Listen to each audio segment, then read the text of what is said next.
We've not played together probably in what, 3 years? 3 or 4 years? Except that we did get sort of together at a couple of non-issues,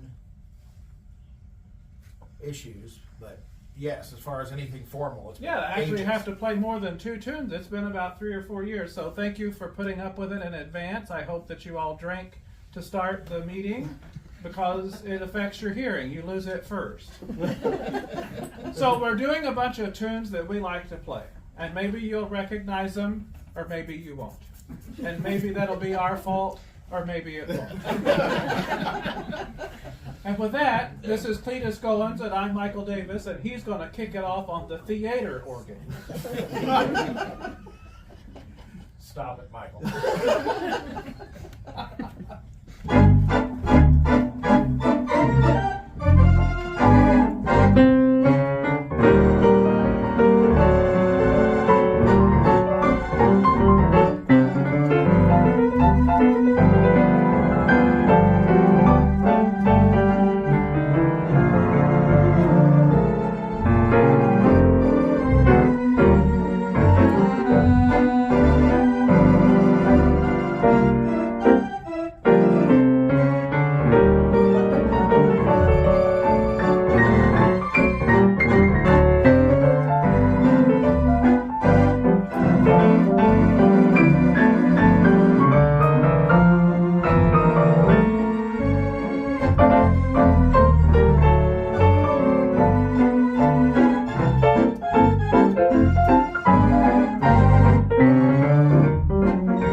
good old hotel bounce, as they say. That was Seems Like Old Times and Someday, Sweetheart.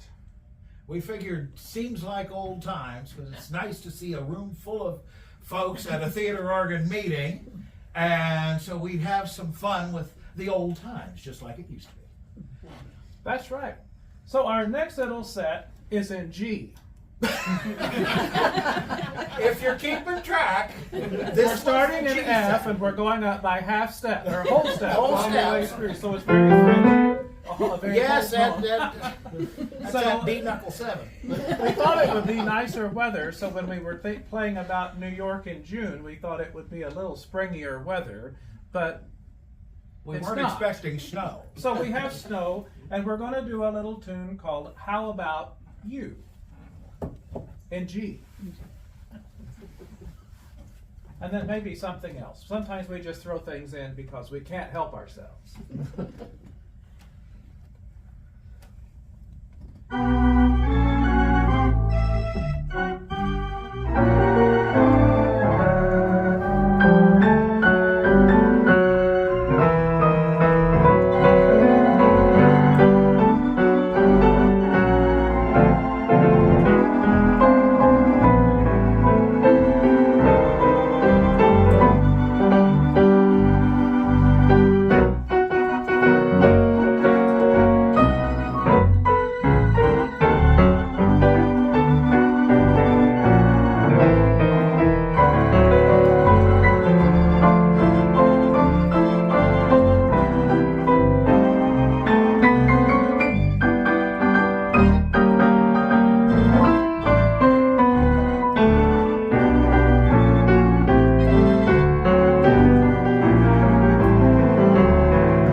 if we didn't have a couple of theater organ solos, and so I have prepared a couple of pieces for you today, traditional to the theater organ sound. The first is, and these are not a medley, and they're not in the same key, so you'll be happy to know that. The first is a tune that I had picked up from Pierre Fracalanza. It's a tune called Every Time I See You, I'm in Love Again. And it was a Buddy Cole tune. It's an absolutely beautiful little ballad. And in fact, the only recorded version of it, other than Buddy's and Pierre's that I know of, is there is a recording out there of Rosemary Clooney singing it. It's just a lovely little tune. And so I thought that might be appropriate. And then I dug up an old chestnut from the theater organ halls of time. I should be nice about that title, shouldn't I? Yes, this is mixed company. Yes. Jealousy. Although you may pronounce that a little differently. I want you to hear my arrangement. Leprosy. What was that? What?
an interesting surprise for you. Well, that's a nice way to put it. We're going to do a little switcheroonie. We're going to switch off and see if we can't make the other one jealous or something like that. Well, I know this is a theater organ event, and we appreciate our host, and Tim will tell you about the piano in a minute, but this is one of the, well, I think it's the best piano I know about. Mm-hmm. It's wonderful to play, and it's one of two, but really one of a kind in terms of having been restored at the level that it's been done. And so we thank Tim for his generous hospitality for letting us play. But Cletus needed to get a chance to play it too, which means that I have to move over to the organ, which is to all of your dismay. Well, may you play it well. I apologize in advance. Okay. Watch out for those toe studs. Tom Nichols. I've already had an incident with those toe studs this morning. Thank you so much for noticing. I have to write down all of my buttons to push. Did you? I switched you over to all where right, you now need hold to be. on. I got to dial it in here like a GPS. The top one, I need this one. It's nice of him to leave the vodka bottle with me. Now you know why I've got it. I don't know which five that was supposed to be. One of them. I think it's that one. All right, do I kick this off? I think you kick us off. Appropriately titled, You Do Something to Me. No, not it.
a roll and tell about the piano a little bit. This next guy who's playing, we all vow to. If he's playing the role, I think.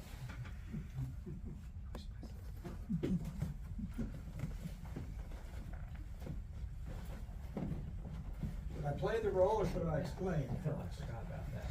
We'll do that after that. Explain. Yes. Okay. Why do I have 3 pianos? Because you want to. Because you're the luckiest man alive? Or what? Well, there's a reason. The 3 different roles. Yeah, reproducers. Back in the 1920s, they invented the ability to play roles on pianos. And then they sort of enhanced that with being able to add expression.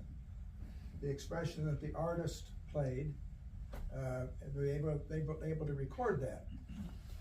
Because that was before we used, recordings that we play on the round things. So I decided that it was fun to start collecting those rolls and having people play in my living room, like Rachmaninoff and all the other famous pianists who were recorded, and also popular music. Well, when you collect these pianos, it starts off with about a 5-foot piano, or a 4-foot, a 4-foot piano. And they're nice. But then, then you hear one that's about a 6-foot piano, and it's a little bit nicer. So then a 7-foot piano is pretty nice.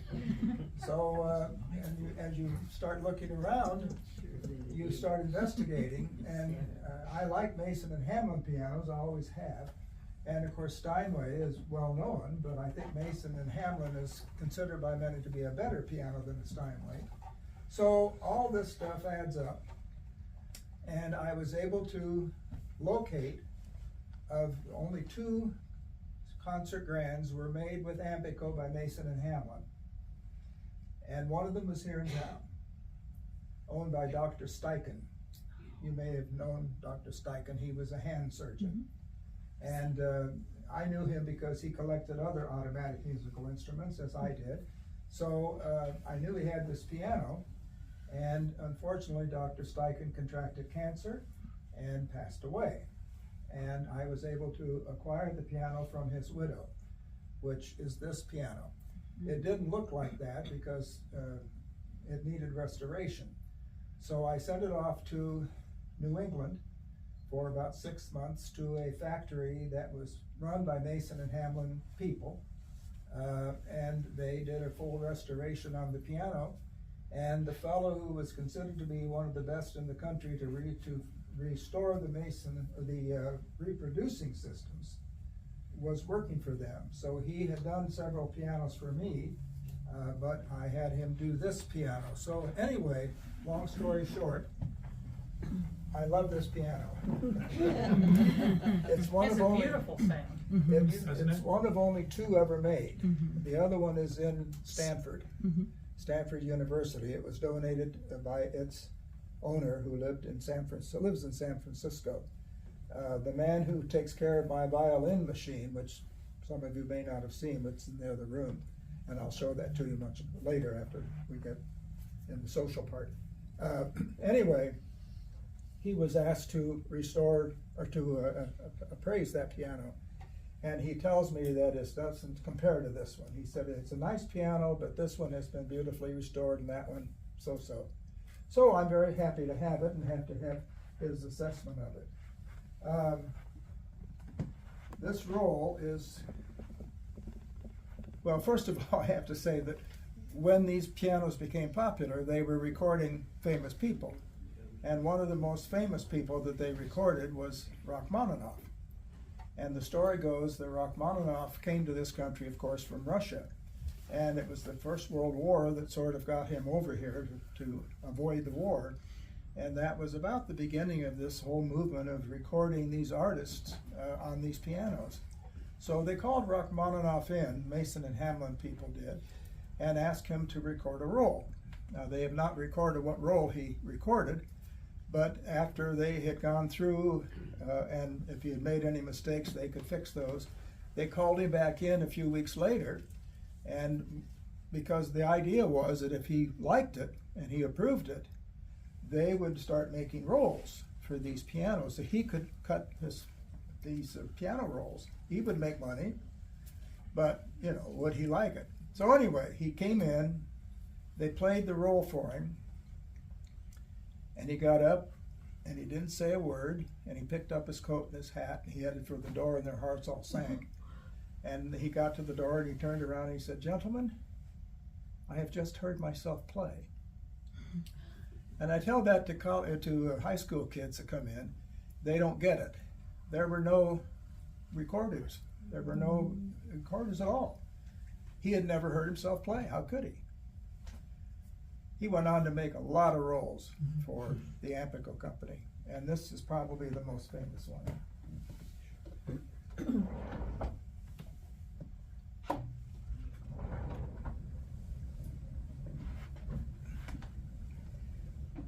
Prelude and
Wow.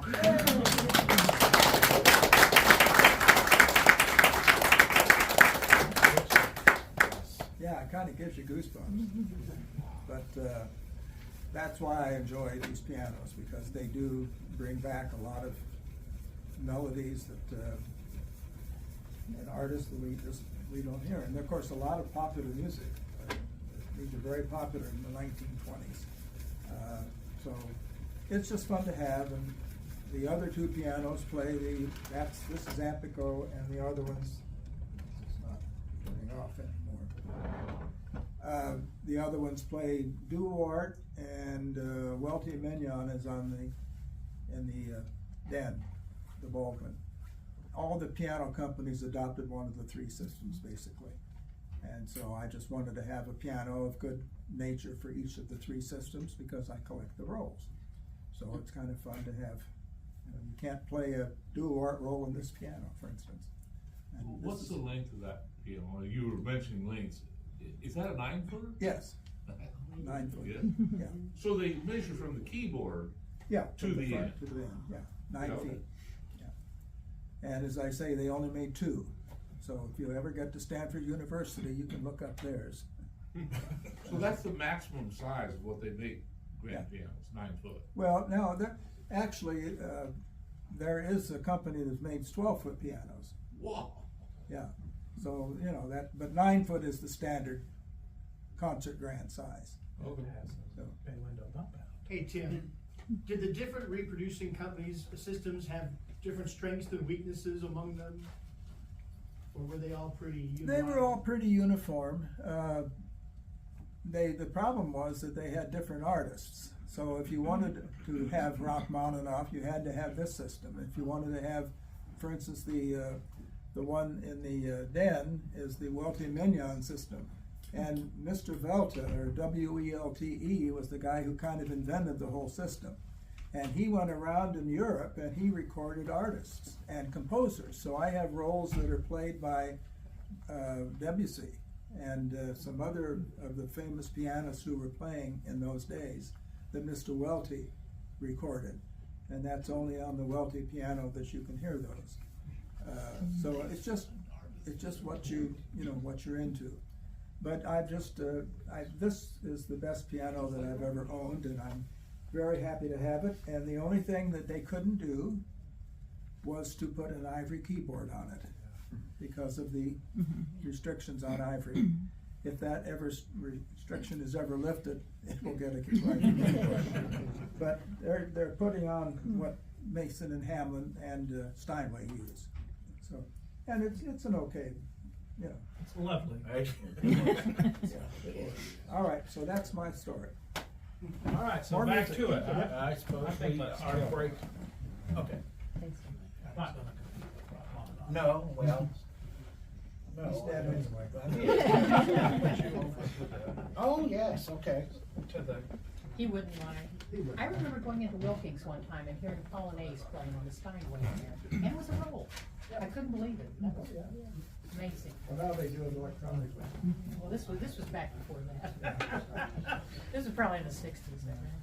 And the electronic ones that they do now are really wonderful. Amazing. Yeah, technology.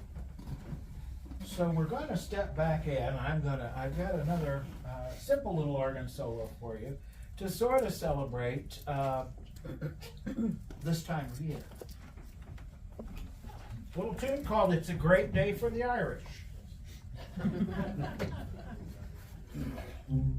And you might hear something else in it somewhere.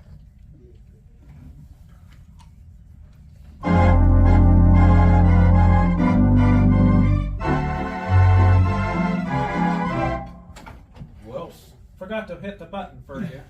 That's all right. One more time with feeling. That's better.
the Irish. And for Tim Needler, Notre Dame. Yes, we had to do that for Tim, since he's a Notre Dame man. Like to turn it over, and we're going to let Michael solo on the piano for a little bit. He's got a couple of things prepared for us. Michael? Well, sort of prepared. I'll make it quick and make it brief. A couple of tunes that I like to play from Fats Waller's early recordings on the cassette by the time I came along, called Until the Real Thing Comes Along, and I Believe in Miracles. It's not a biographical set.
big set is by Gershwin. By George. By George. Whereas that is Tony Bennett. No concert is complete without a little Gershwin. So I'll start, well again, maybe you'll recognize them. I'll start with a little The Man I Love.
going to pretend that we went off stage, and then we're going to pretend that we act really surprised when we come out and play one more.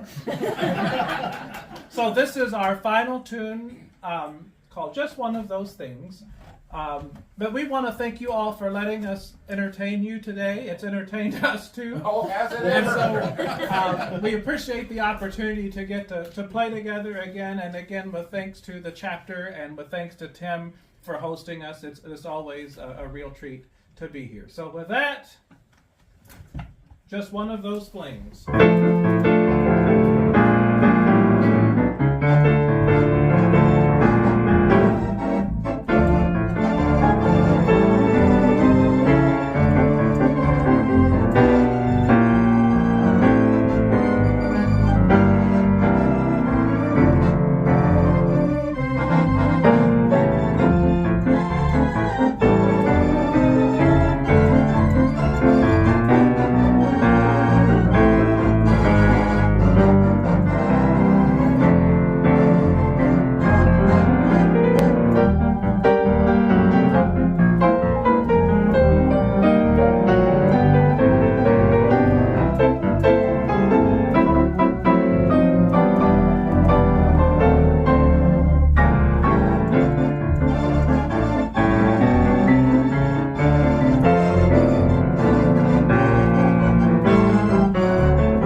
It's really graceful, like little cat's feet.